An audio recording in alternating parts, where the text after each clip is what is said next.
owned MSMEs. So that's also a step in the right direction, because if you ask any one small business, what's your pain point, they'll talk about access to finance and access to markets.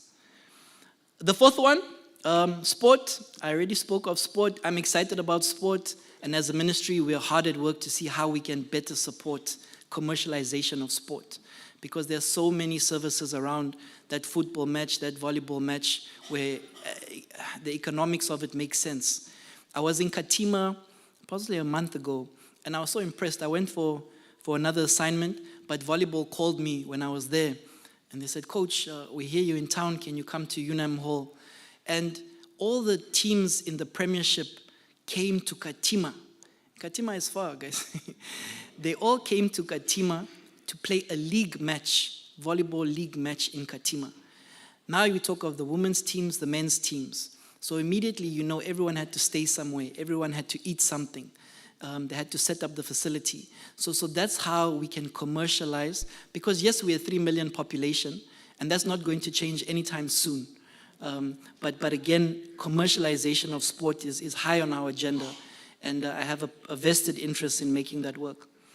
Pillar 5, arts, culture, and creative industry. I think we've spoken on that. Pillar 6, infrastructure and tech. Again, I think we've spoken on that. And the last one, and my apologies if I'm not going into detail on it, I am conscious of time now, is our research, science, technology, and innovation pillar. And again, we can't speak of a society that doesn't integrate innovation. So my supervisor, my former supervisor, he used to say, there's no new things in the world. So hear me out. It's his argument, it's not mine. And he said, everything is known, but when you put two known things together, that becomes an innovation. Right? So you say, okay, maybe let's think about this. So toothpaste, we know toothpaste. And we might know Marmite or Bovril. Now you make a Marmite-flavored toothpaste. It might not taste too delicious, but it's an innovation. But we know Marmite and we know toothpaste. And that's a very silly example that I'm giving. But again, as we can include, I know with NCRST, and I don't know if Prof. Peters is somewhere close by, but she would argue, and rightfully so, that research requires a greater allocation of budget for any country. And so the argument is we want 1% of GDP. You say, ooh, it's quite a lot. But then we speak about that mandate of ours as a ministry. Monitoring, accountability, and implementation. I think any good governance will speak to how do we hold ourselves accountable. And I can tell you, Her Excellency gave us 3 months essentially when we took office, and she said she wants a 100-day report, and you will be assessed internally. I can't tell you what our scorecard was, and it's really serious about being accountable to what you've committed. And so when we talk to SMIP, it has timelines. And it also says these are the timelines to deliver what we've committed to the people. And I think that's good governance. Improved learner outcomes, expanded TVET and vocational education, a strengthened sort of youth sector. I know one of the colleagues from NYC, NYS are also here. And I hope that they'll be speaking on the program. And then again, cultural promotion and our international presence. We can only really scale when we scale outside of Namibia, if we're honest. But again, we don't need to scale into Europe or Asia. We can just scale into SADC, where we have a 250 million population. And that's the buying power. Okay, I'm going to skip through this because this is the fun one. I wanted to spend a bit of time here. So, it's called the wordplay.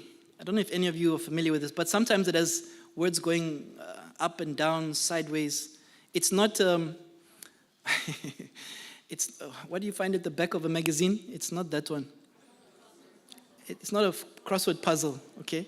It's called the wordplay. So as I was inputting some words that I wanted to speak to, I realized that this might have been a bit counterproductive.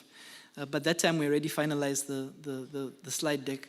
Because if you see stealing and you see intelligence, you'll say, hey, he's now talking about intelligence stealing, like those 400 cats, right? And you'll say, no, I've made a comment here. Continuous stealing. You'll say, hey, Dino, what are you talking about now? So the word stealing for me, and I wanted to share some words because we're here talking about effective communication. So stealing is stealing with the eyes.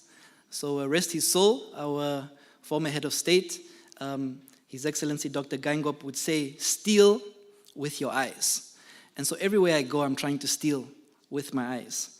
And that's how we can Namibianize and bring back and copy and paste and Namibianize again.